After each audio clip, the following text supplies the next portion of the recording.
हाँ जी, देखो last class में हमने पढ़ा था डिस्ट्रीब्यूटेड चार्ज के बारे में। कौन कौन से डिस्ट्रीब्यूशन हमने माने? लीनियर, सरफेस और volume. Okay, linear distribution one dimensional body में जिसके पास सिर्फ एक ही डायमेंशन है। चार्ज डेंसिटी किससे लिखेंगे? लैम्डा से। क्या होगा? Charge divided by length. Okay, फिर दूसरी चार्ज डिस्ट्रीब्यूशन सुपरफिशियल या surface charge distribution. Charge distribute होगा एरिया में, ठीक है। तो किसमें? टू डायमेंशनल बॉडीज में, शेल्स में, जितने भी शेल्स हमारे पास होंगे, और कंडक्टर में, क्योंकि कंडक्टर में सरफेस के अलावा चार्ज कहीं नहीं रह सकता। तीसरा हमारा कौन सा बेटा? Volumetric charge distribution. इसमें सॉलिड बॉडी होनी चाहिए, और कैसी होनी चाहिए? इंसुलेटर होनी चाहिए, क्योंकि बॉडी के अंदर चार्ज तभी हो सकता है जब वो बॉडी कैसी हो? इंसुलेटर। क्लियर बेटा? चलो, फिर हमने एक एग्जांपल देखा था कि एक थिन रॉड के कारण हमने इलेक्ट्रिकल फील्ड कैलकुलेट किया था एक पॉइंट पर। वो कितना आया था? 2k लैम्डा के क्यू, है ना, के क्यू अपॉन 12 स्क्वायर। ठीक है बेटा, चलो आ जाओ बेटा। हाँ बिल्कुल, 12 स्क्वायर।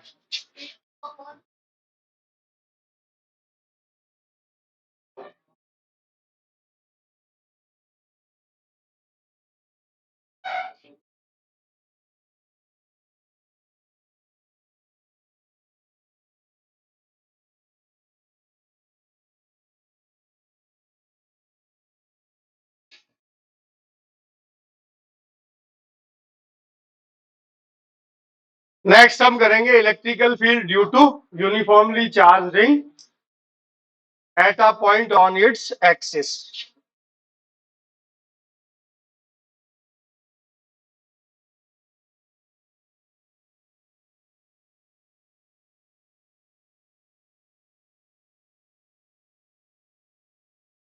ये हमारे पास एक कोई रिंग है जिसकी रेडियस हमको दे रखी है आर,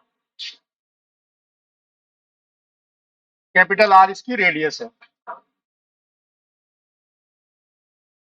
इसके सेंटर से इसके एक्सिस पर कोई एक पॉइंट है जो कि डिस्टेंस है एक्स। इस पर हमको इलेक्ट्रिकल फील्ड निकालना है, और इस पर मान लिया क्यू चार्ज यूनिफॉर्मली डिस्ट्रीब्यूटेड है, पॉजिटिव ही मान लिया। सबसे पहले चार्ज का डिस्ट्रीब्यूशन बोल कैसा होगा? रिंग में बता, सरफेस में कहाँ रखेगी चार्ज? फिर बोल, ठीक है, बोलने से पहले सोचो, ठीक है। कैसा होगा बेटा? लीनियर। यानी चार्ज डेंसिटी क्या होगी? लैम्डा। लैम्डा किसके बराबर होगा बोल? Q by 2 pi R. क्या ये बात सबको समझ में आ गई बेटा? ठीक है, अब हमें इस पॉइंट पर निकालना है। ठीक है, क्या करेंगे? जब लीनियर चार्ज डिस्ट्रीब्यूशन होगा, लीनियर डिस्ट्रीब्यूशन में एलिमेंट कंसीडर करें। तो क्या कंसीडर किया? एक एलिमेंट। लेटस से हमने यहां पर एक एलिमेंट कंसीडर किया और उसकी लेंथ हमने मान ली डी आर। क्या मान ली? D R. ओके, इस डी आर पर एलिमेंट पर कितना चार्ज होगा बोल? Charge on element, charge on element lambda D R लिख देते हैं। तो डी क्यू को क्या लिख दिया बेटा? Lambda D R. क्या यहां तक भी सबको समझ में आ गई बात? इसको हम कैसा मान सकते हैं? पॉइंट चार्ज मान सकते हैं। इसके कारण गिवन पॉइंट पर हम इलेक्ट्रिकल फील्ड लिख सकते हैं। क्या होगा बोल? इलेक्ट्रिकल फील्ड किसकी जरूरत पड़ेगी हमको? इस डिस्टेंस की पड़ेगी। तो ये हमने कहा कि भाई हमको ये डिस्टेंस पता लग जाए तो हमें इलेक्ट्रिकल फील्ड पता लग जाए। बोल ये डिस्टेंस क्या आएगी?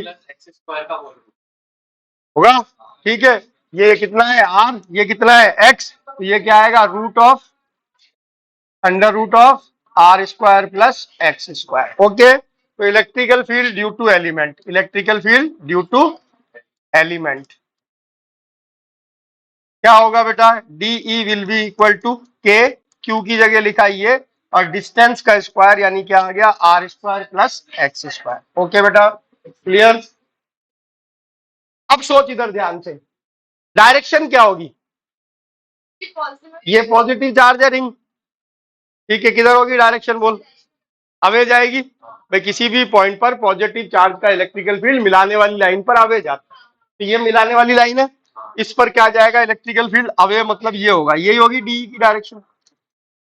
अब सोच कि मैं टोटल इलेक्ट्रिकल फील्ड निकालना चाहता हूं, यानी मुझे सारे एलिमेंट्स के इलेक्ट्रिकल फील्ड को क्या करना है? सम करना है। लेकिन क्या सारे एलिमेंट की डायरेक्शन सेम आ रही है? क्या सोच? नहीं आ रही। आ गई बात समझ में? अरे क्लियर, ठीक है। इसकी डायरेक्शन कैसे आई? ये इधर एलिमेंट होगा तो डायरेक्शन कैसे आएगी? इससे इधर एलिमेंट होगा तो डायरेक्शन किधर आएगी? ऐसे। आ गई बात समझ में? यानी सारे एलिमेंट्स की डायरेक्शन सेम नहीं है। रॉड वाले में क्या हुआ था, सबकी डायरेक्शन क्या आई थी, सेम, तो हम कूद के अगला स्टेप में किसमें चले गए थे, इंटीग्रेशन। अब यहाँ कहेंगे अभी सारे एलिमेंट्स की डायरेक्शन सेम नहीं, वेक्टर तो वही जुड़ सकते हैं जिनकी डायरेक्शन क्या हो, सेम हो। भाई डायरेक्शन सम तो उन्हीं वेक्टर का हो सकता है जिनकी डायरेक्शन क्या हो, सेम। अब क्या करें इसमें, कैसे कैंसिल होंगे, आओ।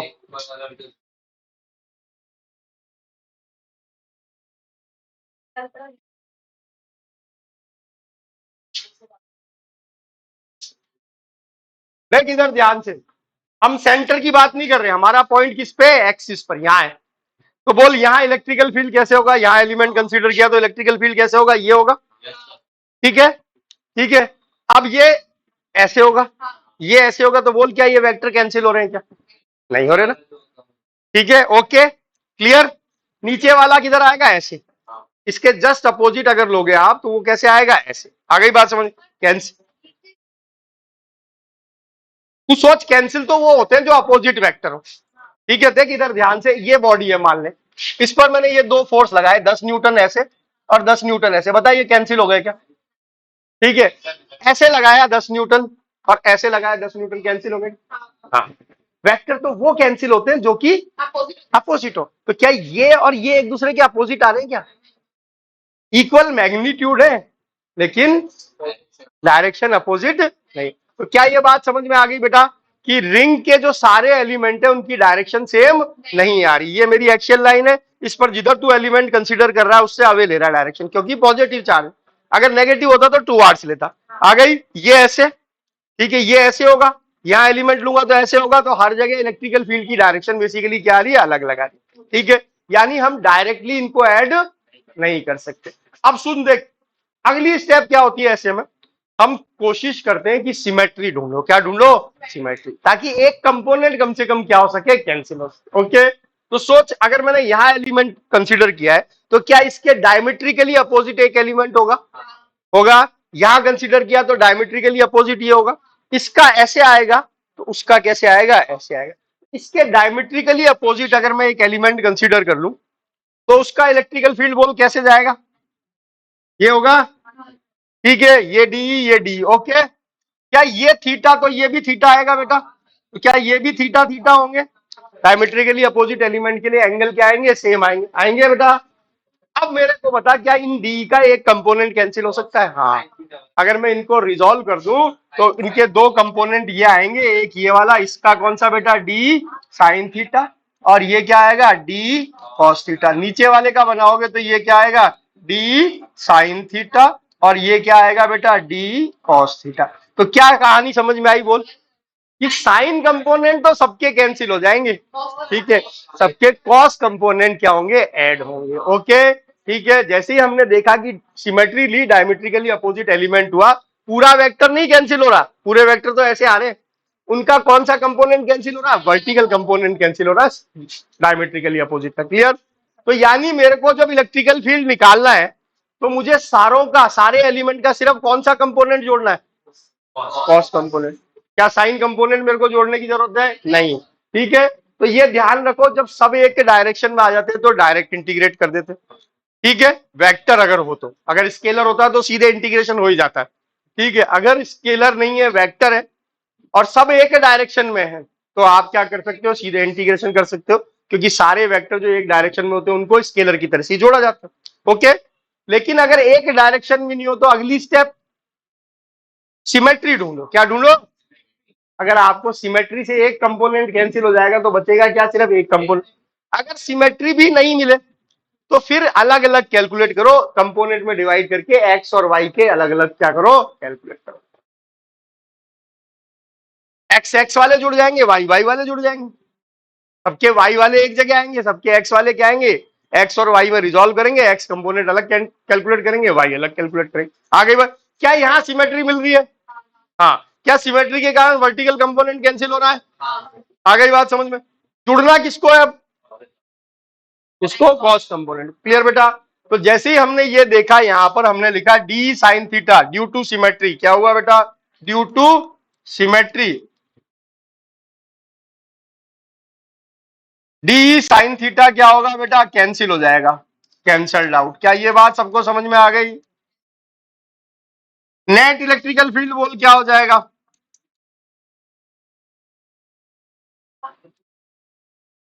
आ जाओ बेटा, बोल क्या हो जाएगा? किसका इंटीग्रेशन करना है? बोल इंटीग्रेट किसको करेंगे अब?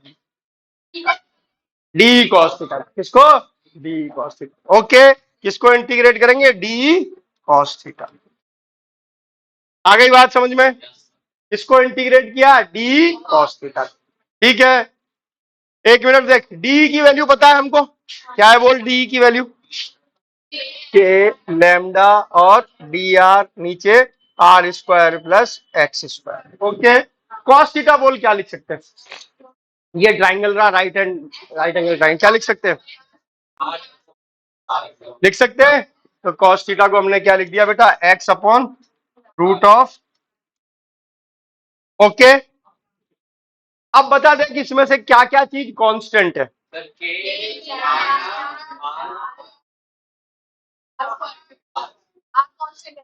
और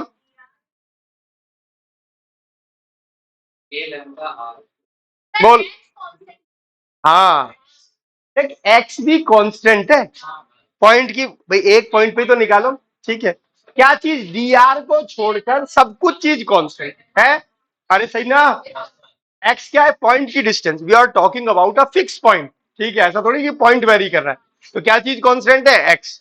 तो ये ध्यान रखना, आपकी बार मैंने डेलिबरेटली इसको एक्स से लिखा है कि जिसको एक्स से लिखते हैं वो जरूरी नहीं हर बार बेचारा वेरिएबल ही हो। Sometimes x is also constant. ठीक है, हर बार अपन मानते हैं माना ये एक्स है, एक्स हमेशा अननोन होता है, कभी कभी नोन भी होता है यार। ठीक है, तो एक्स हमेशा वेरिएबल होता है पर कभी कभी कांस्टेंट भी होता है। तो यहाँ क्या क्या चीज कांस्टेंट है बेटा? के लैम्डा एक्स आर वार सब कांस्टेंट है। रादर डी आर को छोड़ के सारी चीज क्या है? कांस्टेंट है। तो कांस्टेंट को बाहर रख। ई विल बी इक्वल टू क्या हो जाएगा बेटा? के लैम्डा एक्स अपॉन नीचे क्या बन जाएगा?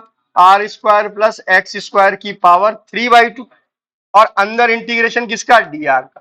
डी आर क्या था हमारा? एलिमेंट। लिमिट लगा एलिमेंट की, बोल क्या होगी?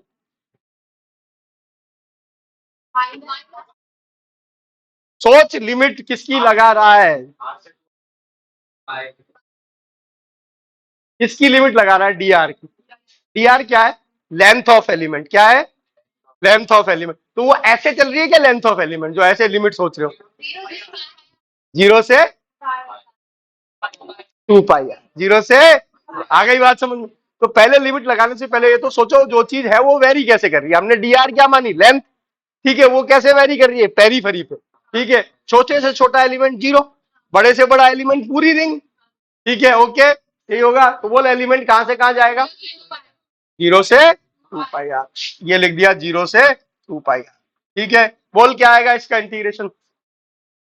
2 पाई आर ही आएगा। हाँ, तो वैसे गुस्सा क्यों हो रही है? आएगा 2 पाई आर तो आएगा। ठीक है, बोल क्या आ गया? टू, ओ सॉरी, क्या? K lambda x upon are square plus x square की पावर 3/2। और यहाँ पर कितना आ गया? 2 पाई आर। ओके, इसके वो थे ना जैन साहब जो सेंटर में उनका नंबर है क्या? धर्मेंद्र जैन साहब का।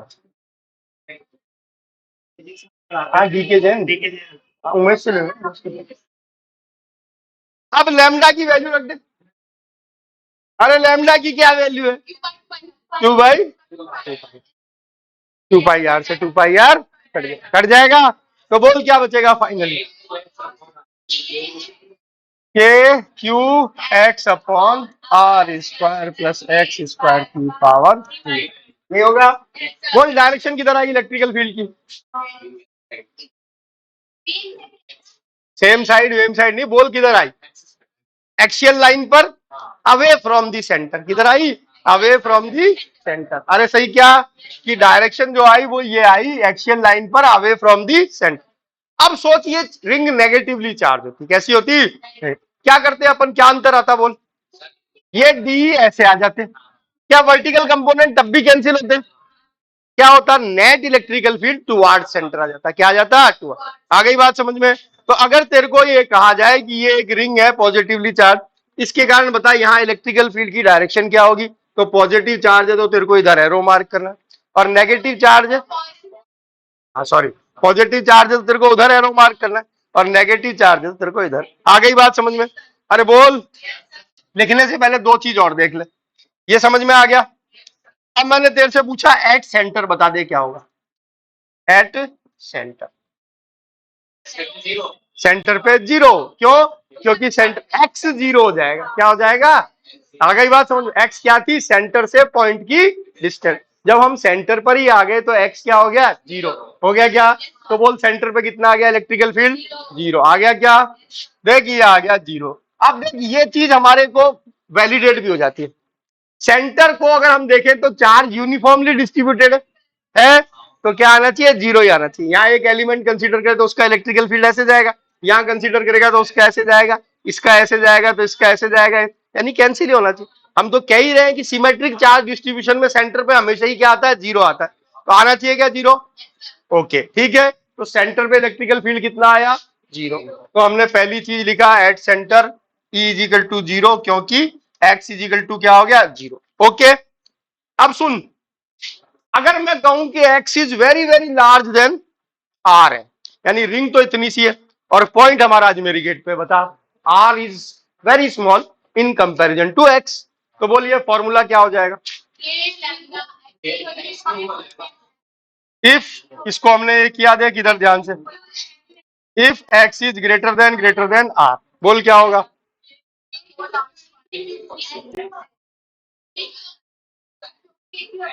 यहां पर ये हट जाएगा, एक्स का क्यूब नीचे आएगा, ऊपर एक्स बैठा हुआ है, एक एक्स कट जाएगा, क्या आएगा? क्यू भाई, क्या आएगा? के क्यू अपॉन। क्या ये चीज समझ में आ गई बेटा? अब सोच, क्या ये पॉइंट चार्ज का फॉर्मूला है? यानी अगर कोई बॉडी डिस्ट्रीब्यूटेड चार्ज है किसी बॉडी पे, ये कुर्सी पे डिस्ट्रीब्यूटेड चार्ज है, लेकिन पॉइंट अगर बहुत दूर है तो हर बॉडी पॉइंट चार्ज जैसा बिहेव करती है। कैसा बिहेव करती है? तो देख ले, रॉड में भी ये चीज हमारी लागू हो रही थी। रॉड में भी हमने निकाला था, रॉड को हमने एल डिस्टेंस पे ले लिया था, एक्स पे लेके उसका भी कर लो। क्या आएगा? जैसे ही तुम ये कहोगे कि x is very very greater than L, यानी बॉडी के साइज के कंपैरिजन में पॉइंट की डिस्टेंस बहुत दूर है, तो हर बॉडी कैसे बिहेव करेगी? पॉइंट चार्ज जैसा बिहेव करेगी। क्लियर बेटा? इसलिए हम कहते हैं कि Coulomb's law most of the cases में वैलिड हो जाता है, क्योंकि अगर पॉइंट बहुत दूर होता है बॉडी के चक्कर में तो हम कहते हैं फिर वो क्या हो गया? पॉइंट चार्ज बन गया। ठीक है।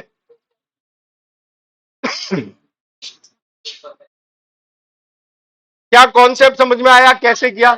देख इधर ध्यान से, ये डेरिवेशन बोर्ड में नहीं पूछेगा कोई भी तुमसे, ठीक है, लेकिन हमने इसलिए सीखा कि हमको बेसिकली इलेक्ट्रिकल फील्ड को हैंडल करना है, कि कैसे इलेक्ट्रिकल फील्ड को हैंडल करना है। हाँ, अल्टीमेटली फॉर्मूला याद करना, लेकिन अप्रोच ध्यान रखनी है कि कैसे होता है। कोई रटने के लिए नहीं कहा जाता फिजिक्स में, बेसिकली ध्यान रखने के लिए कहा जाता, और वो ध्यान तब रहता है जब हम एक बार अपने हाथ से कर लेते हैं। तो जैसे ही हम हाथ से करते हैं बेटा, हमसे गलत नहीं लिखा जाता कि डायरेक्शंस का ख्याल रखना है। एक्सियल लाइन पे डायरेक्शन क्या होगी? पॉजिटिव चार्ज के लिए अवे और, ठीक है, टुवर्ड सेंटर और अवे फ्रॉम सेंटर।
क्या लिख लिया सबने?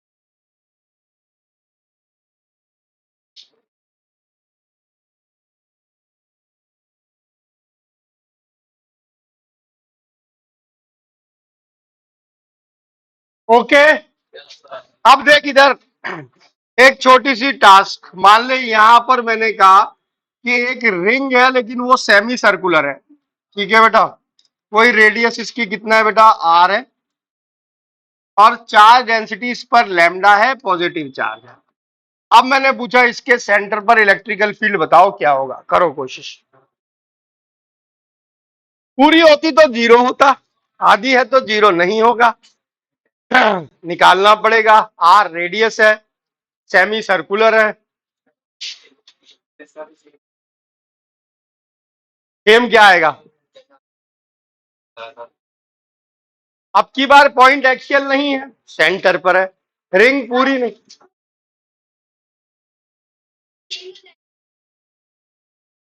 करो करो, लैम्डा अब की बार मैंने लैम्डा ही दे दिया, ठीक है, चार्ज दिया ही नहीं, फिर लिखा लैम्डा चार्ज डेंसिटी। अब क्या करना ये थोड़ी मैं बताऊंगा, अपने आप करो। सेंटर पे निकालना है, ये याद रखना, एक्सियल पे नहीं निकाल रहे, सेंटर पे निकाल, सेमी सर्कुलर रिंग के सेंटर पर।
क्या अप्रोच रही बोल चल।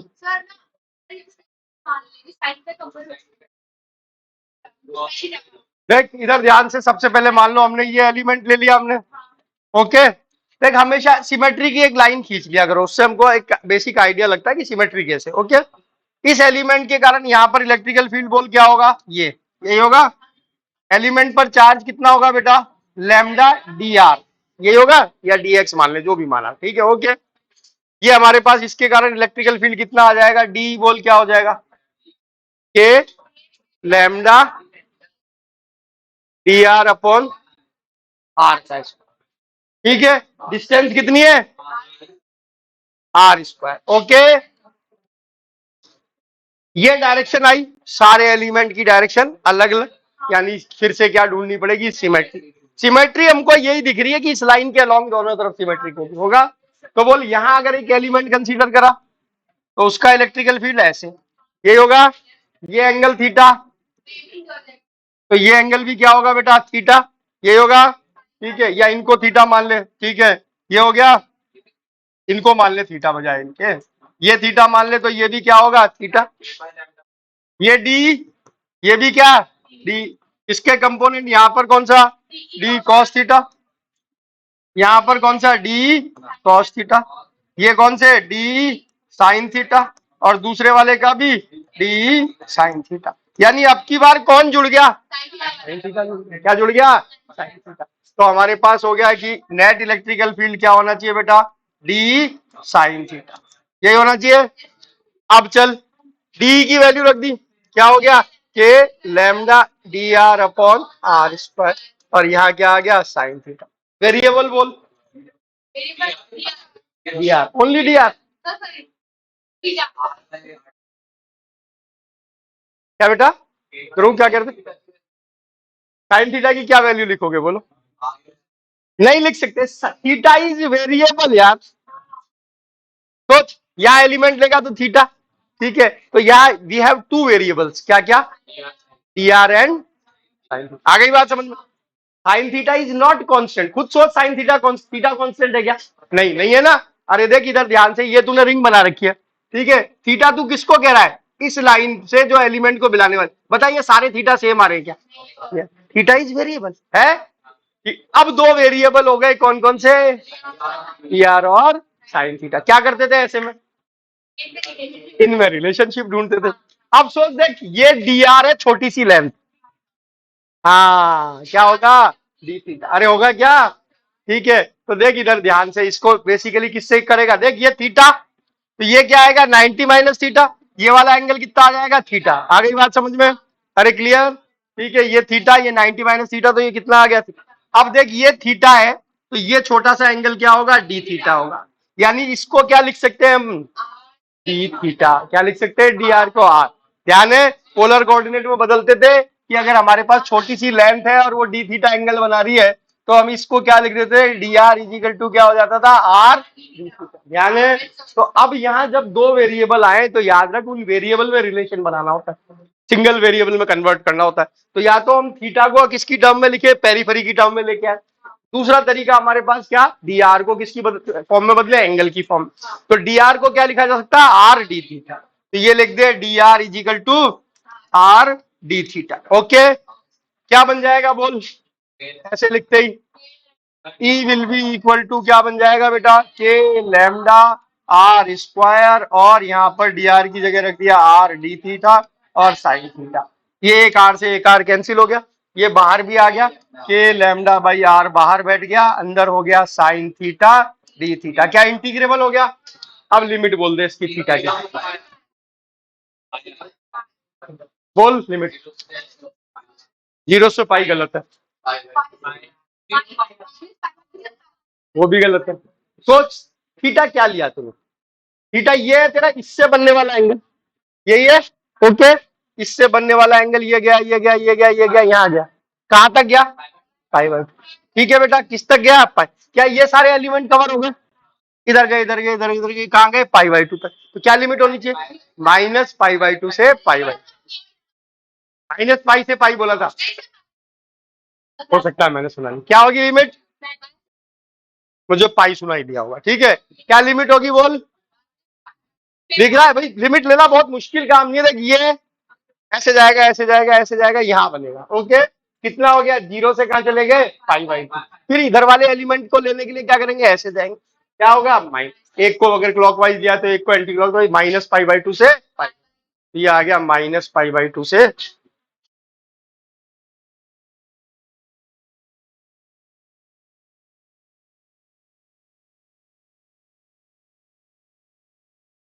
नो नो नो, कुछ ना कुछ गड़बड़ हुई है इसमें, रुको एक मिनट।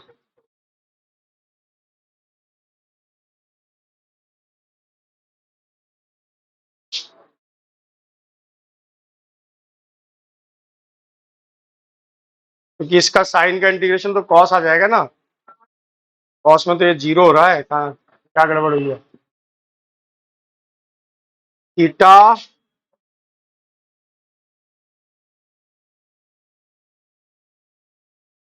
ये गड़बड़ की है अपन ने बेसिकली। ये अपन ने जो लिया ना एंगल, ये गलत लिया है।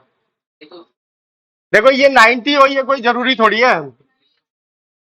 बोल रहे थे ना, ये गलत ले लिया अपन ने, ये नहीं होगा। ये थीटा माना ना अपन ने, ठीक है।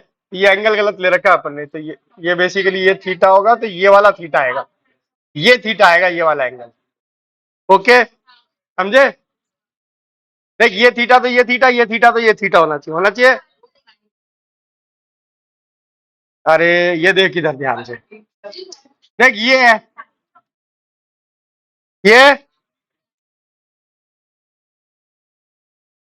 ये और ये इलेक्ट्रिकल फील्ड आए थे ना। पहली चीज तो हमने इसको 90 डिग्री ले लिया था, 90 डिग्री नहीं होगा, नहीं होगा ना। अरे नहीं होगा ना, मान लो ये एलिमेंट है और ये एलिमेंट है, तो इसका ऐसे जाएगा, इसका ऐसे जाएगा, लग रहा है 90 जैसा, 90 नहीं होगा, नहीं होगा। ठीक है, हमने एंगल कौन सा थीटा माना था?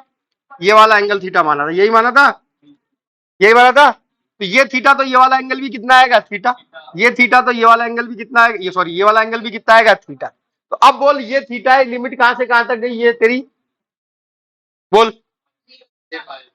जीरो से कहां तक जाएगी? सारे एलिमेंट कंसीडर, जीरो से पाए कहां तक जाएगी? जीरो से पाए। आ गई बात समझ में? ये यहां से शुरू होगी, एलिमेंट कहां तक जाएंगे? यहाँ। ओके, तो कितनी आएगी? जीरो से पाए। ठीक है, अब इसको सही कर ले। ठीक है,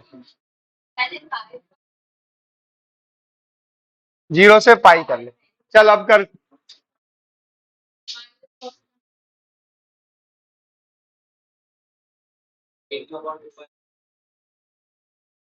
क्या आ जाएगा बोल? E will be equal to minus का K lambda upon R. Sine theta का इंटीग्रेशन क्या होता है बेटा? माइनस बाहर लिख दिया, यही होगा। देख इधर ध्यान से, लिमिट लगेगी, कॉस पाई क्या बनेगा? -1। ये बन गया इजिकल टू माइनस का 2k lambda by R, cos pi की value -1, cos pi minus cos 0। Okay, ये इस लड़की ने लिखवा दिया, बाद में आएगा ये तो, ठीक है। ओके, ई इजिकल टू क्या आया बोल? पाई आर, ये क्या हुआ? -1, और ये भी क्या हुआ? -1। ठीक है, क्या आएगा? 2k lambda by are. तो कितना आ जाएगा बोल? 2k lambda by. ठीक है, आ गई बात समझ में? 2k lambda by r. Lambda की वैल्यू तो जो दे रखा होगा चार्ज उसको, और उस पाई आर से डिवाइड करके रखा। अगर क्यू है तो क्यू बाई पाई आर रख देंगे।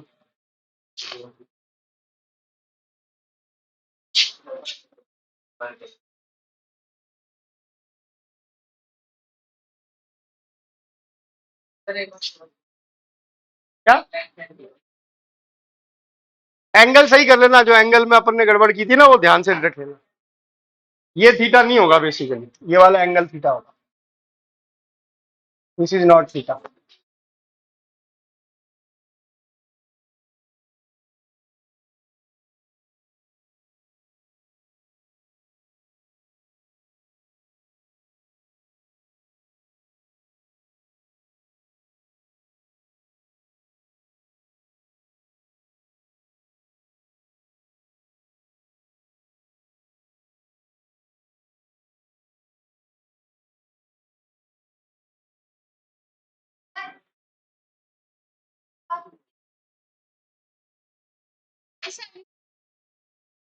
नहीं बेटा, ये यही तो थीटा रहा हमारा, D cos theta D sine theta, यही था।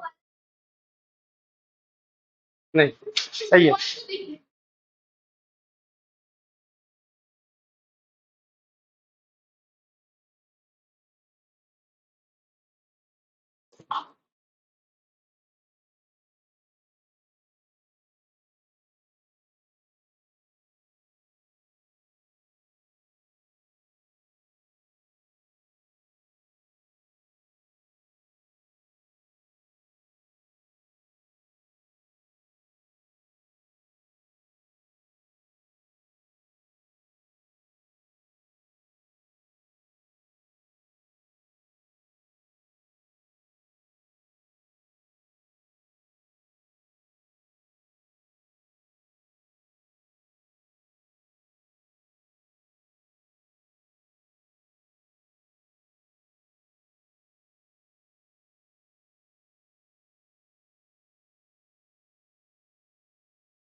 हो गया।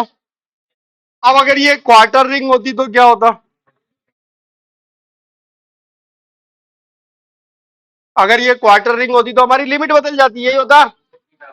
ये अगर हमारी क्वार्टर रिंग होती तो भी वही सिमेट्री मिलती हमको, ये होता।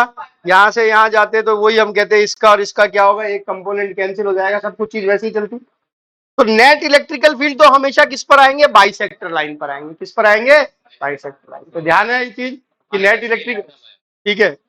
कि किसी भी आर्क का बेसिकली इलेक्ट्रिकल फील्ड कहाँ आएगा, बाइसेक्टर लाइन पे। किस पर आएगा, क्लियर ये चीज, ओके। कितना होगा बाइसेक्टर लाइन पर डिपेंड करेगा, और डायरेक्शन क्या होगी, पॉजिटिव चार्ज है तो आवे, नेगेटिव चार्ज है तो क्या बेटा, टू आवर्स। क्या ये चीज क्लियर, ओके। तो ये ध्यान रखना कि जब भी हम निकालेंगे किसी भी आर्क के कारण, तो बेसिकली हमेशा किस पर आएगा बेटा, बाइसेक्टर लाइन पर। किस पर, बाई, ओके।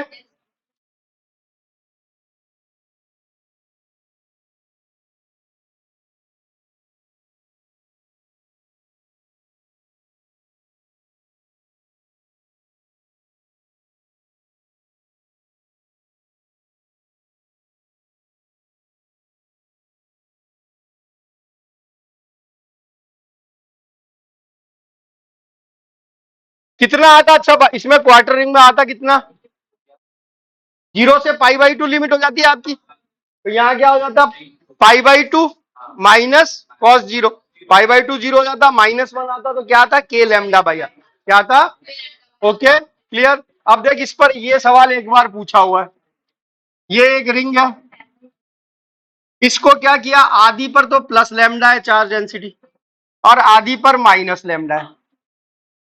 बताओ net electrical field at centre क्या होगा, जल्दी से बताओ।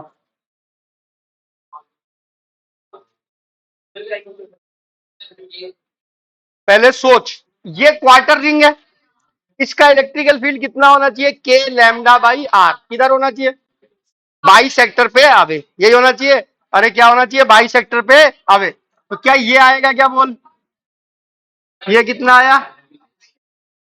ओके, अब बोलिए नेगेटिव वाले के कारण इधर ये होगा के लैम्डा बाई आर। अब बता जीरो कैसे होगा? अरे इन दोनों के बीच में एंगल बोल क्या हुआ? 90। तो 90 डिग्री के इक्वल वेक्टर और क्या आएगा? E इज इक्वल टू √2 के लैम्डा बाई माइनस प्लस का तो सीन ही नहीं है बेटा। What is minus plus? ठीक है हम तो ओके। दूसरी चीज 2√2 कहां से आएगा? क्योंकि जब क्वार्टर रिंग का ले रहे हैं तो के लैम्डा बाई आर लिख रहे हैं। क्या आएगा? अरे बोल क्या आया? डायरेक्शन बता। इस डायरेक्शन में किधर? इस लाइन पर आएगा और इधर ये आएगा।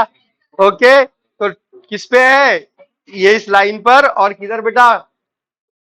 Towards negative charging. Okay clear? आ गई बात समझ में?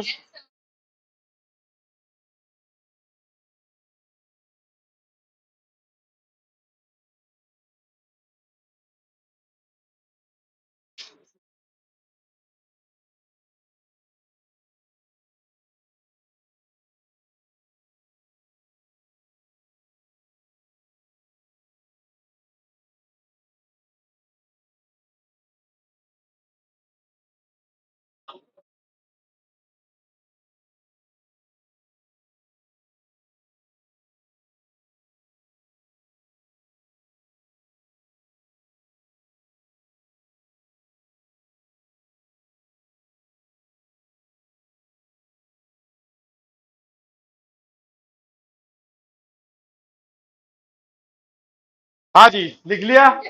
अब देखो हमने बेसिकली सीखा इलेक्ट्रिकल फील्ड निकालना। तो चीजों का बेसिकली डिस्ट्रीब्यूटेड चार्ज में हमने निकाला, पहले रॉड का और फिर किसका बेटा? रिंग का। ठीक है, रॉड में बिल्कुल सिंपल हमारे लिए बना क्योंकि सारे एलिमेंट की डायरेक्शन क्या आ गई थी? सेम। जब हम रिंग पर आए तो थोड़ा कॉम्प्लेक्स हुआ कि सबकी सेम नहीं आए, लेकिन हमको सिमेट्री मिल गई तो हमने सिमेट्री से कर लिया। अब सोचो किसी में अगर सिमेट्री भी नहीं मिले तो हमारा क्या तरीका है? एक्स एक्सिस को अलग कैलकुलेट करो, वाई को क्या करो, तो बड़ा मुश्किल हो जाता है किस चीज को निकालना है? इलेक्ट्रिकल फील्ड को निकालना। तो क्या किया कि इलेक्ट्रिकल फील्ड को कैलकुलेट करने के लिए जो कूलम्स लॉ है उसके अलावा एक और लॉ बनाया गया जिसको नाम दिया गया गॉस लॉ। क्या नाम दिया गया? Gauss law. तो जो अगला हम इंपॉर्टेंट लॉ पढ़ने वाले हैं वो कौन सा बेटा? गॉस लॉ पढ़ने वाले हैं। ठीक है बेटा, क्या होगा बेसिकली जहां सिमेट्रिक चार्ज डिस्ट्रीब्यूशन होंगे वहां वहां पर हम इलेक्ट्रिकल फील्ड को आसानी से कैलकुलेट करेंगे बिना इंटीग्रेशन, बिना किसी इंटीग्रेशन की मदद के। लेकिन गॉस लॉ को समझने से पहले हमें एक और चीज समझनी पड़ेगी जिसको हम कहते हैं इलेक्ट्रिक फ्लक्स। क्या कहते हैं बेटा?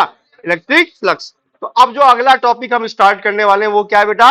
Electric flux. ओके, तो हेडिंग डालो इलेक्ट्रिक फ्लक्स। और इधर देखो ध्यान से, बीच में ये वो पार्ट था जो बोर्ड में नहीं पूछा जाता था। अब इलेक्ट्रिक फ्लक्स से वो भी सतर्क हो जाए जिनको बोर्ड के लिए हिसाब से लिखना है। इलेक्ट्रिक फ्लक्स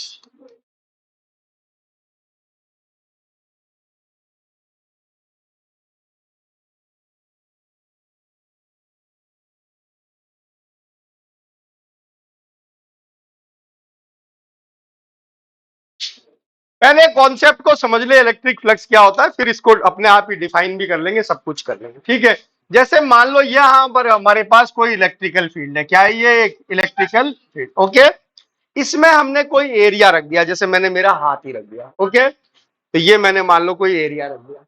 तो क्या ये फील्ड लाइन है इस एरिया में से पास हो रही है बेटा? अरे पास हो रही है क्या?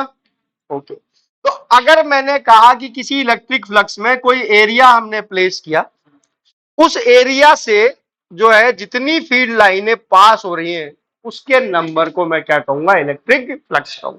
शर्त यह है कि ये जो एरिया होना चाहिए ये क्या होना चाहिए बेटा? रखा जाना चाहिए इलेक्ट्रिकल फील्ड लाइन के परपेंडिकुलर। किसके? इलेक्ट्रिकल फील्ड लाइन के परपेंडिकुलर। Okay clear? ठीक है, देख इधर ध्यान से सुन कि एरिया जो है वो हमको कैलकुलेट करना आता है। आता है? सर्कल का कैसे करते हैं? पाई आर स्क्वायर। ठीक है, रेक्टेंगल का कैसे करते हैं? Length into breadth. ठीक है, याद रख फिजिक्स में एरिया को वेक्टर क्वांटिटी माना है। कैसी क्वांटिटी माना? Vector quantity. ठीक है, अब वेक्टर क्वांटिटी है तो उसकी कोई ना कोई क्या होनी चाहिए? डायरेक्शन होनी चाहिए। ठीक है, तो एरिया की डायरेक्शन जो फिजिक्स में रखी गई, एरिया वेक्टर की डायरेक्शन, वो क्या है? जो भी आपका एरिया है उसके परपेंडिकुलर हमेशा क्या होगी, आउटवर्ड होगी। क्या होगी बेटा, परपेंडिकुलर आउट। जैसे ये बोर्ड है, किस शेप का दिख रहा है बेटा, रेक्टेंगल। किस शेप का, रेक्टेंगल। अरे पीछे समझ में आ रहा है, ठीक है बेटा, देखो इधर ध्यान से, कैसा दिख रहा है, रेक्टेंगल। एरिया कैसे कैलकुलेट करेंगे, लेंथ इंटू ब्रेथ। अब मैं कहूंगा ये वेक्टर है और इसकी डायरेक्शन क्या होगी बेटा, परपेंडिकुलर आउटवर्ड। तो इसकी डायरेक्शन किधर आ रही होगी, ऐसे आ रही है। ओके, ठीक है। इस पॉइंट पे अगर आपको डायरेक्शन बतानी तो ऐसे बताओगे, इस पॉइंट पे बतानी तो ऐसे बताओगे, इस पॉइंट पे बतानी तो ऐसे। तो एरिया वेक्टर की डायरेक्शन हमेशा कैसे ली जाएगी बेटा, आउटवर्ड। निकालने का तरीका हमने नहीं बदला, हमने सिर्फ उसको क्या दे दी, एक डायरेक्शन दे दी, और वो डायरेक्शन क्या है बेटा, आउटवर्ड। ओके, जैसे मान ले ये हमारा सर्कल है, आर रेडियस है, इसका एरिया क्या होगा बेटा, पाई आर इस पर, और इसकी डायरेक्शन क्या होगी, परपेंडिकुलर आउट। क्या बात समझ में आ गई क्या बेटा। ओके, मान ले ये एक स्फीयर है, 3 डायमेंशनल, ठीक है, आर रेडियस का। बोल इसका एरिया क्या होगा, 4 पाई आर स्क्वायर, और डायरेक्शन क्या होगी, हर पॉइंट पर मेरे को परपेंडिकुलर बनाना। यहाँ कोई पूछे तो ये डायरेक्शन है, यहाँ कोई पूछे तो ये डायरेक्शन है, यहाँ कोई पूछे तो ये। ओके, तो एरिया वेक्टर की डायरेक्शन हमेशा कैसे ली जाएगी बेटा, परपेंडिकुलर आउटवर्ड। ओके, ठीक है। चाहे तो इसको लिख ले, इलेक्ट्रिक फ्लक्स स्टार्ट करने से भी पहले एक बार एरिया वेक्टर लिख ले, कि एरिया को हम फिजिक्स में कैसी क्वांटिटी मानेंगे बेटा, वेक्टर क्वांटिटी। डायरेक्शन हमेशा क्या होगी बोल, ठीक है। तो ये लिख ले, area vector, area vector, direction of area vector is always perpendicular outward. Normally हमें लगता है एरिया स्केलर क्वांटिटी है, नहीं, फिजिक्स के अंदर एरिया को कैसा माना गया है, वेक्टर क्वांटिटी माना गया है। और क्या कहा गया है कि उसकी डायरेक्शन हमेशा क्या होगी बेटा, परपेंडिकुलर आउटवर्ड है।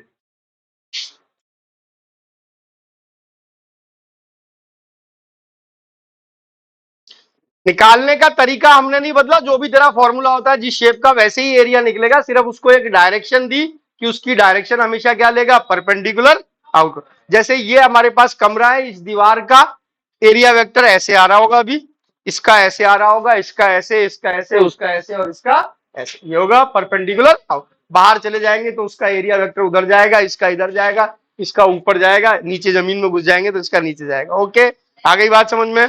तो एरिया वेक्टर में हमने सिर्फ एक डायरेक्शन दी जो कि परपेंडिकुलर आउटवर्ड ली जाएगी।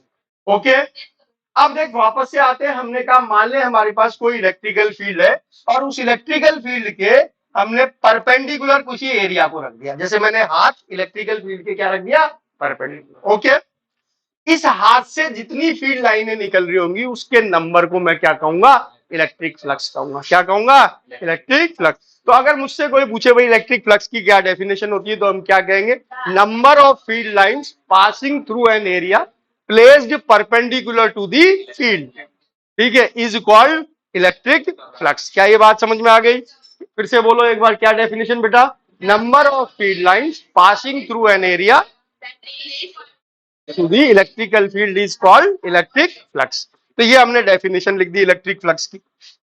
इस एरिया वेक्टर को तो ऐसे करके अलग बना देना बॉक्स, ये तो भाई हमने एक सीखा कि एक नई चीज। ओके, इलेक्ट्रिक फ्लक्स हमने डिफाइन किया, the number of field lines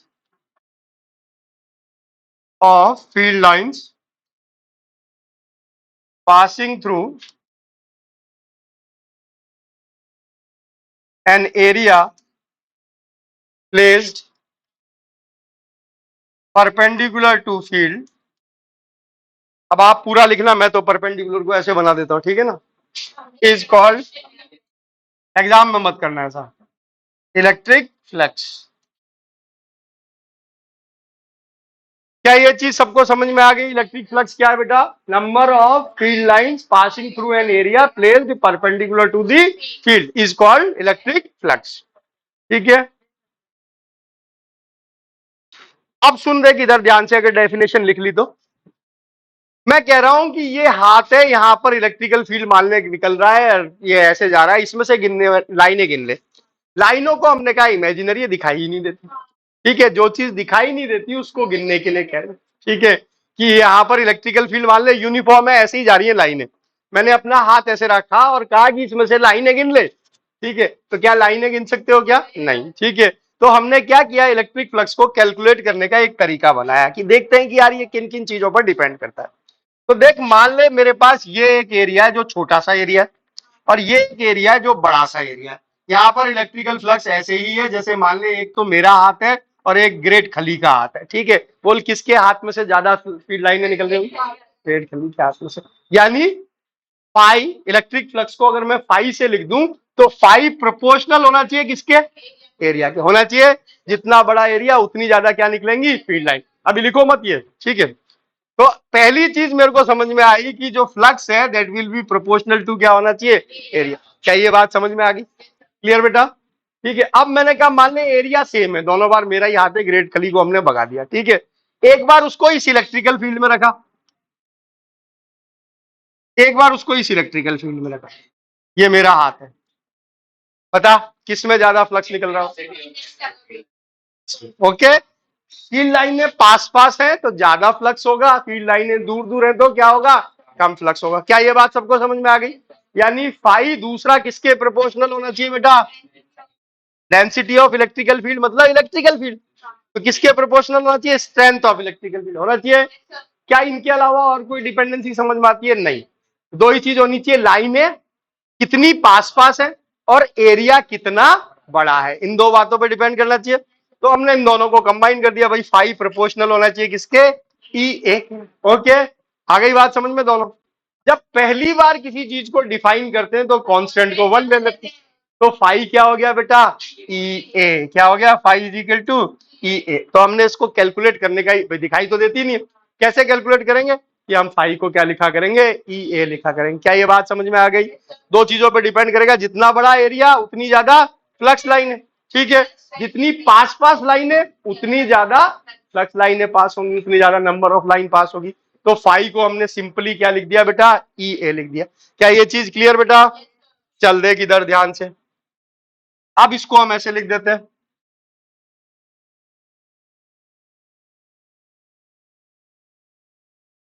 ऐसे एक डायग्राम बना दिया हमने, और हमने कहा ये मान ले एरिया हमने इसमें रख रखा है जो कि परपेंडिकुलर इलेक्ट्रिकल फील्ड के। तो फाइव प्रोपोर्शनल होगा ए के, फाइव प्रोपोर्शनल होगा ई के, और हमने लिखा फाइव इज इक्वल टू क्या होगा बेटा? ई ए। क्या यहां तक बात समझ में आ गई?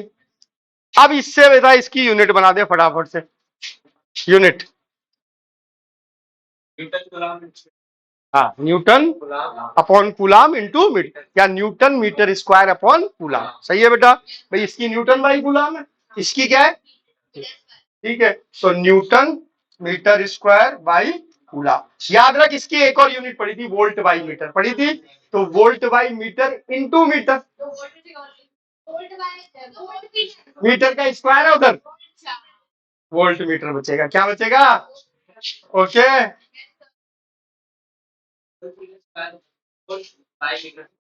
अबे कैसे होगा? इसकी वोल्ट बाई मीटर है, ये मीटर स्क्वायर है। ठीक है, इसको इसको इसको तो बोलूंगा ही वोल्ट बाई मीटर, और एरिया को तो मीटर स्क्वायर ही बोलूंगा भाई। किसको मीटर बोला था मैंने? तो तुम जो है मेरी बात पे क्यों भरोसा किया? एरिया कब से मीटर होने लग गया? आ गई बात समझ में? तो दो पॉपुलर यूनिट क्या क्या बेटा? Newton metre square by coulomb.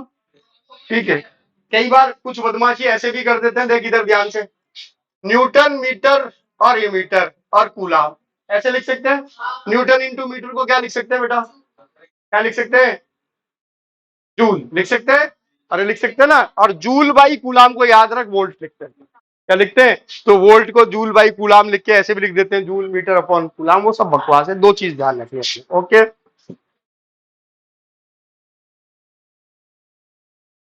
हाँ जी। अब देख, ये तो हमने कहा कि मान ले एरिया रखा गया है परपेंडिकुलर टू दी फील्ड। अगर मैं एरिया को ऐसे रख दूं कि वो फील्ड के परपेंडिकुलर ना हो, तब फ्लक्स कैसे निकालेंगे? ठीक है, देख इधर ध्यान से, if area is not placed perpendicular to field, ये हमारे पास मान ले इलेक्ट्रिकल फील्ड है और इसमें हमने एरिया को ऐसे रख दिया है। यही होगा, जैसे ये रख दिया हमने, ये इलेक्ट्रिकल फील्ड है और एरिया अब की बार टेढ़ा रखा हुआ। तो बता क्या मेरा हाथ इलेक्ट्रिकल फील्ड के परपेंडिकुलर है क्या? नहीं, नहीं है। ठीक है, अब मैं ये पूछूं मेरे हाथ का एरिया वेक्टर बता दे कैसे होगा। नीचे की तरफ होगा, फील्ड के मेरे इसके क्या होना चाहिए? परपेंडिकुलर होना चाहिए। तो हमने सबसे पहले ये जो एरिया है हमारा, इसका एरिया वेक्टर बना लिया। क्या बना लिया? बोल, क्या ये इसका एरिया वेक्टर बनेगा क्या? ओके, ये क्या है? Electrical field. ये क्या है बेटा? Area vector. क्या ये चीज सबको समझ में आई कैसे बनाया मैंने एरिया वेक्टर? ये एरिया है, इसके परपेंडिकुलर इसका क्या होना चाहिए? एरिया वेक्टर होना चाहिए। लेटस से हमने कहा इस दोनों के बीच में एंगल कितना है? थीटा है। किस किस का एंगल है थीटा बेटा? एरिया वेक्टर और इलेक्ट्रिकल फील्ड के बीच। Okay, clear. अब मैंने कहा अगर ए वेक्टर है तो इसके कंपोनेंट बन सकते हैं। बन सकते हैं। बोल क्या कंपोनेंट बनेंगे? ए कॉस थीटा। तो क्या ये ए कॉस थीटा आएगा? ओके, क्या ये ए साइन थीटा आएगा? अब मैं पूछूं, देख जो ए कॉस थीटा है इसका, जिसका एरिया वेक्टर ऐसे है, जो कि ए कॉस थीटा है, वो एरिया कैसे होना चाहिए? अगर मैं पूछूं ये एक एरिया वेक्टर, तो बता एरिया कैसे? परपेंडिकुलर होना चाहिए, यानी ये होना चाहिए। यानी ए कॉस थीटा एरिया को तू कैसे मार्क करेगा? ये क्या यही होगा ए कॉस थीटा एरिया? बोल, अगर एरिया वेक्टर ऐसे है तो बता एरिया कैसे होगा? एरिया वेक्टर हमेशा एरिया के परपेंडिकुलर होता है, ये होगा। आ गई बात समझ में? हाँ, आ गई बात समझ में? तो देख हमेशा याद रख कि एरिया दे रखा है, जैसे ये धरती है एरिया है, इसका एरिया वेक्टर कैसे जा रहा है? ऊपर। और मैं पूछूं एक एरिया वेक्टर ऐसे है, बता एरिया कैसे होगा? तो ये होगा। आ गई बात समझ में? क्योंकि दोनों एक दूसरे के परपेंडिकुलर होंगे। तो जो ए कॉस थीटा है वो ऐसे है, तो एरिया वेक्टर ऐसे होगा। और ए साइन थीटा अगर ऐसे है तो उसका एरिया कैसे होगा? ये होगा। ओके, अब देख डेफिनेशन के हिसाब से हमने कहा था वो एरिया लो जो इलेक्ट्रिकल फील्ड के परपेंडिकुलर। तो बोल कौन सा है? ए कॉस थीटा है कि ए साइन? एक। तो हम क्या लिखेंगे? फ्लक्स क्या हो जाना चाहिए? ई। और एरिया अब हमको सिर्फ वो लेना है जो कि इलेक्ट्रिकल फील्ड के परपेंडिकुलर है। क्या लिखेंगे? ई ए कॉस थीटा। क्या ये बात समझ में आई बेटा? अरे ओके, क्या क्लियर? चल अब देख इसको और इसको मैच करते हैं। जब मैंने पहले रखा था एरिया को तो इलेक्ट्रिकल फील्ड के परपेंडिकुलर रखा था, बता इसका एरिया वेक्टर किधर था? ऐसे। इलेक्ट्रिकल फील्ड भी ऐसे, यानी थीटा की वैल्यू कितनी थी? 0 डिग्री है। इसमें कॉस 0 रखते हैं तो ऊपर आ जाता है, ई आ जाता है। ओके, तो फ्लक्स का जो है हमने कहा कि फ्लक्स किसके बराबर होगा बेटा? ई ए कॉस थीटा। ई भी वेक्टर है, ए भी वेक्टर है, थीटा इनके बीच का एंगल है। तो क्या मैं फ्लक्स को ऐसे भी लिख सकता हूँ? Flux will be equal to E vector dot A vector. लिख सकता हूँ? ठीक है, ओके, लिख ले यहां तक।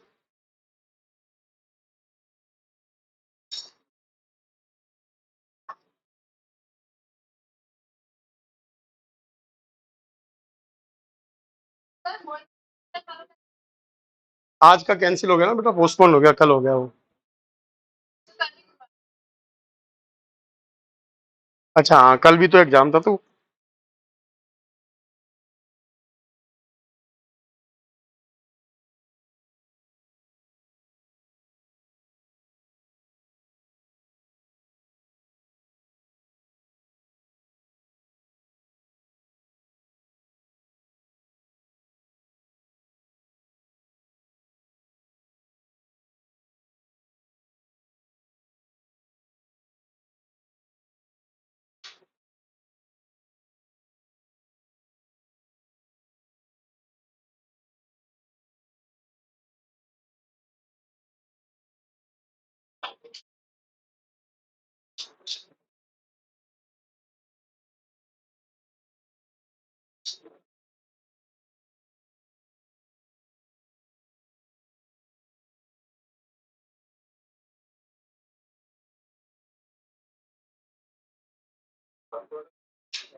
कॉस थीटा आया तो कॉस डॉट प्रोडक्ट होना चाहिए।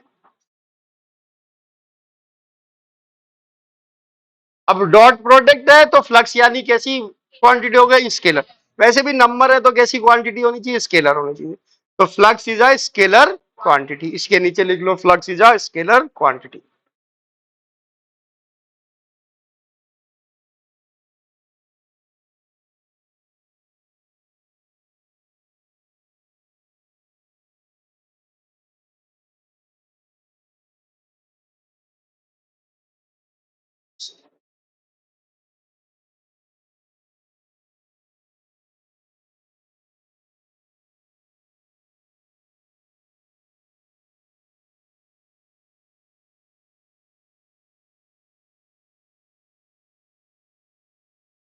लिख लिया?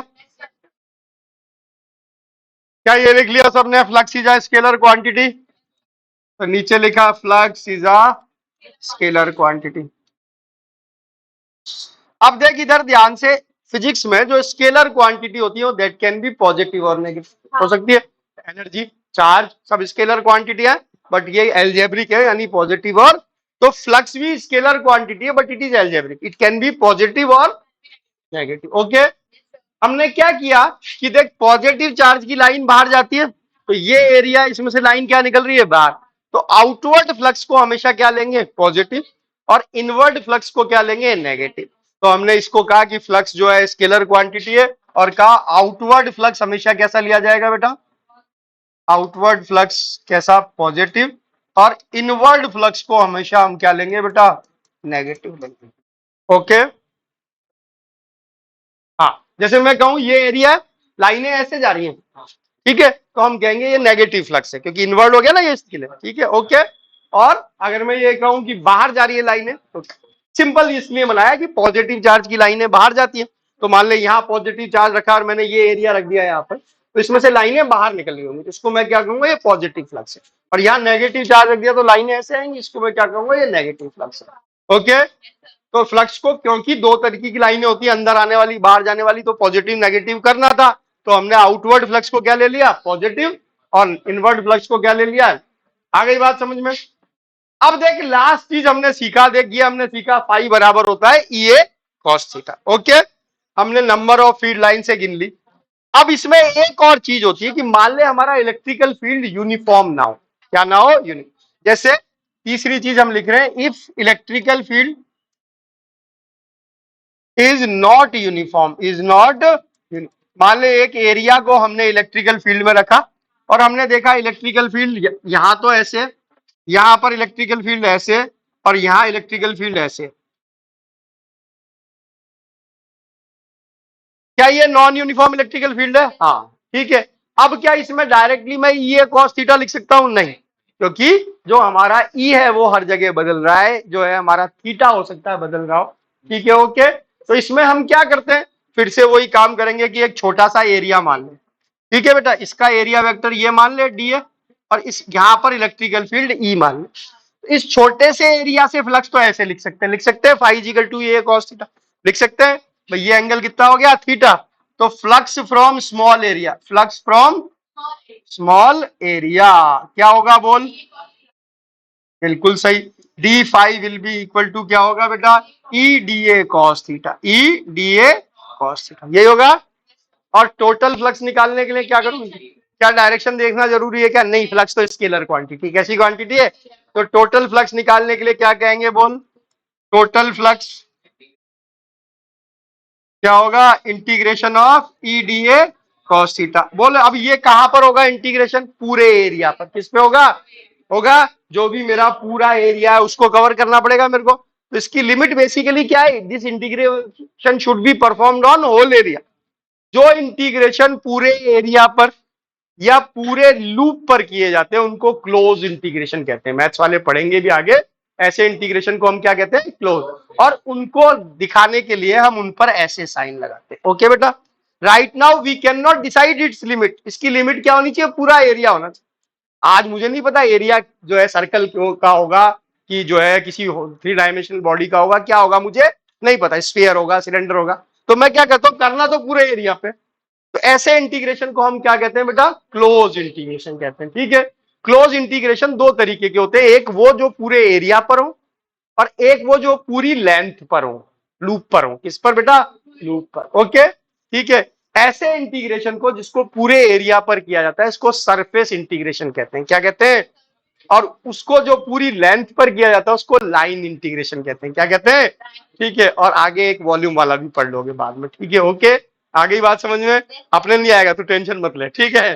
तो ये ध्यान रखना, जिस पर ऐसा सिंबल लगा हुआ देखो वो बेसिकली क्या है? क्लोज इंटीग्रेशन है। इट कैन बी सरफेस और इट कैन बी लाइन। अगर यहाँ एरिया रखा गया है तो कौन सा होगा बेटा? सरफेस। और अगर यहाँ लेंथ रखी जाती है तो क्या होता है बेटा? Line integration. आ गई बात समझ में? तो ये हमारे पास बेसिकली इलेक्ट्रिकल उसकी फ्लक्स की सबसे कंप्लीट डेफिनेशन कि क्या है। इलेक्ट्रिकल फ्लक्स बेसिकली क्या है बेटा? Surface integration of electrical field है। क्या है बेटा? Integration of electric. अब देख इसमें सारी चीज कवर हो रही। मान ले ई और डी की डायरेक्शन हमेशा सेम रहती है तो कॉस जीरो हो जाएगा, हो जाएगा। ठीक है, ई यूनिफॉर्म है तो बाहर आ जाएगा, डी ए यानी टोटल एरिया बन जाएगा।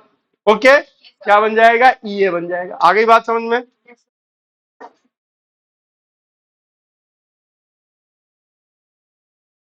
तो ये भी एक डेफिनेशन है जो हम इलेक्ट्रिक फ्लक्स की लिख सकते हैं। Electric flux is surface integration या surface integral of electrical field over the area.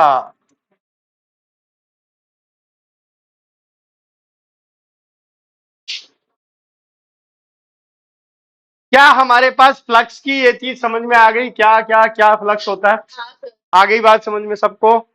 चल तो अब फ्लक्स के दो सवाल करके दिखा, दो बस, सिर्फ ज्यादा।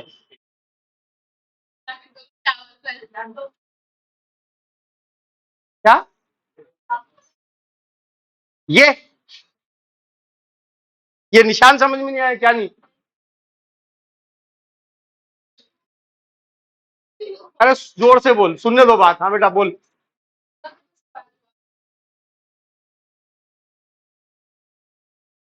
वो अलग सवाल है। हमने क्या कहा? पूरे एरिया पे होगा, होगा पूरे एरिया पर।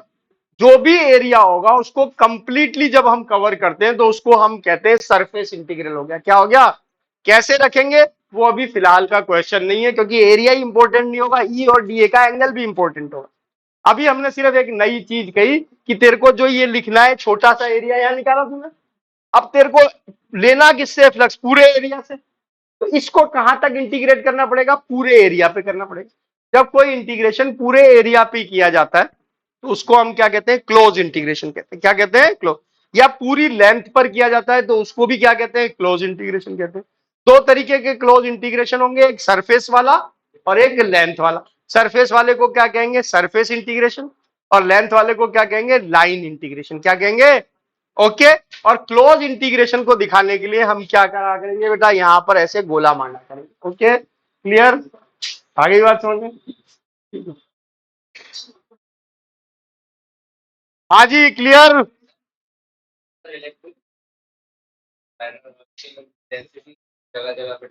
वो फिर नॉन यूनिफॉर्म इलेक्ट्रिकल फील्ड हो गया, वो यूनिफॉर्म नहीं हुआ। उसमें थीटा सेम रह गया, थीटा कांस्टेंट रह गया, लेकिन ई की स्ट्रेंथ बदल गई। ठीक है, ओके। इधर देख ध्यान से।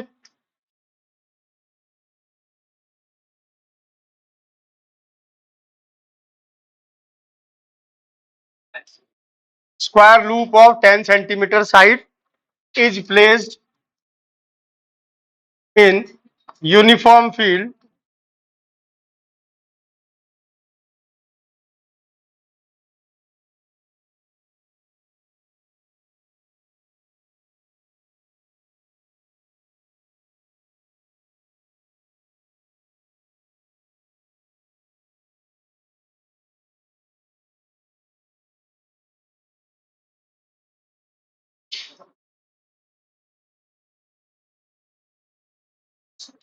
चलो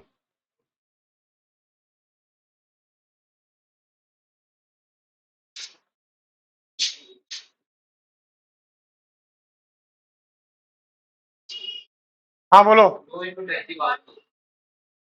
2 into 10 की पावर 2।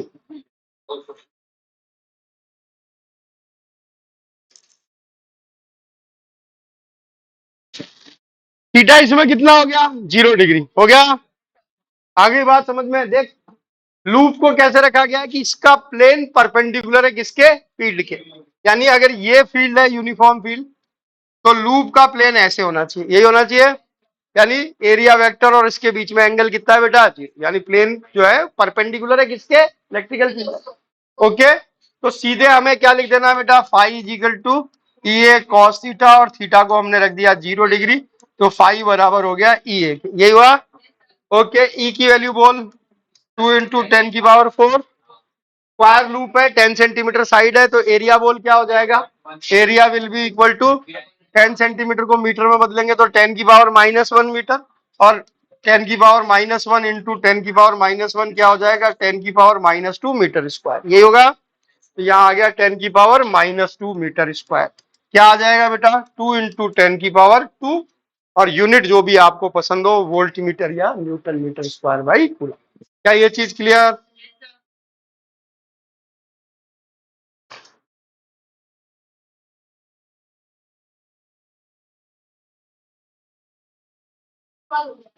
हो गया?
चलो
ना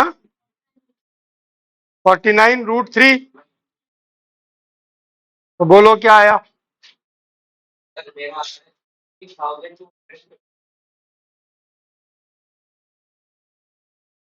अजीब आ रहा है, और थोड़ा सा 2 से तो डिवाइड कर दो इसको, जो भी आ रहा है।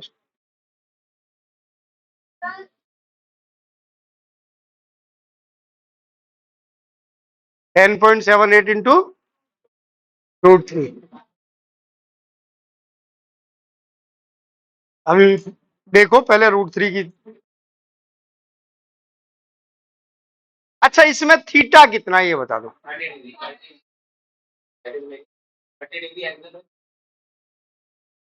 थीटा सबने गलत लिया है, थीटा 60 होगा। समझ गए? देख इधर ध्यान से, इसमें जो गलती सब कर रहे हो वो एक ही गलती कर रहे हो। वो क्या है बेटा? वो देख इधर ध्यान से, रिंग जो है वो इससे 30 डिग्री का एंगल बना रही है, तो इसका एरिया वेक्टर इससे कितना एंगल बनाएगा? 60। ओके बेटा, ये रिंग है, ये फील्ड से 30 डिग्री का एंगल बना रही है, मुझे ये एंगल नहीं चाहिए, मुझे तो क्या चाहिए? ये वाला एंगल चाहिए। तो ये 30, तो बचा हुआ एंगल कितना होगा? आ गई बात समझ में? ओके, अब देख पाई क्या हो जाएगा? ये कॉस थीटा, यही होगा। ई की वैल्यू कितनी? ओके, इंटू ए कितना बोल?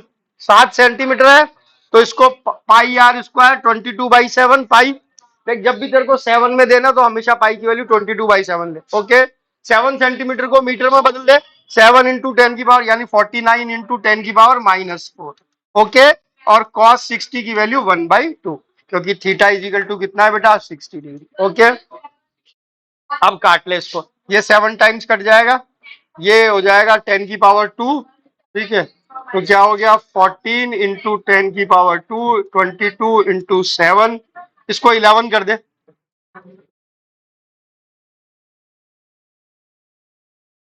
ये 11 कर दे, इसको काट दे, ये हो गया 11, 7 और 10 की पावर -4। इसको सॉल्व करते हैं। 10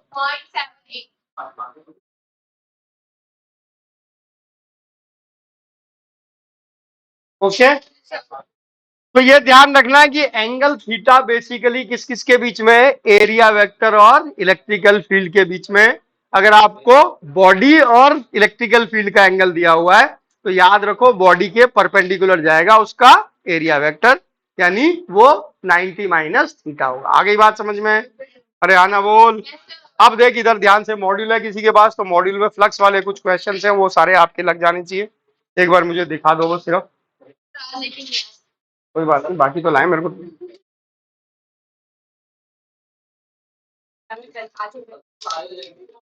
तो यही देख रहा हूँ बेसिकली, गॉस लॉ जिसमें वो नहीं आएगा, तो गॉस लॉ भी नहीं पढ़ा ना क्या? चार्ज डेंसिटी वाले कुछ हो जाएंगे, कुछ में अभी टाइम लगेगा क्योंकि गॉस लॉ से जो इलेक्ट्रिकल फील्ड निकलेंगे उसमें। देख इधर ध्यान से, जैसे मॉड्यूल का पहला क्वेश्चन है, how much electrical flux will out through a surface of area vector S is equal to 10 j cap and electric field E is equal to 2I4J और 3K। क्या करोगे? ई डॉट ए, क्या करोगे? E dot A. ठीक है dot product करना आता है, ठीक है तो डॉट प्रोडक्ट कर दोगे, आई का आई से, जे का जे से, के का के से जोड़ दोगे। ठीक है दी फ्लक्स कमिंग आउट, ये अब उसका हो गया बेसिकली, इसमें बेसिकली उसके ज्यादा है, बाद में कर लेना मेरे साथ, ठीक है क्योंकि गॉस लॉ के ज्यादा है बेसिकली। ठीक है तो अभी गॉस लॉ और हो जान दो, फिर एक साथ ही कर देंगे इसको। ठीक है चलो 5 मिनट बाद केमिस्ट्री क्लास है। ठीक है।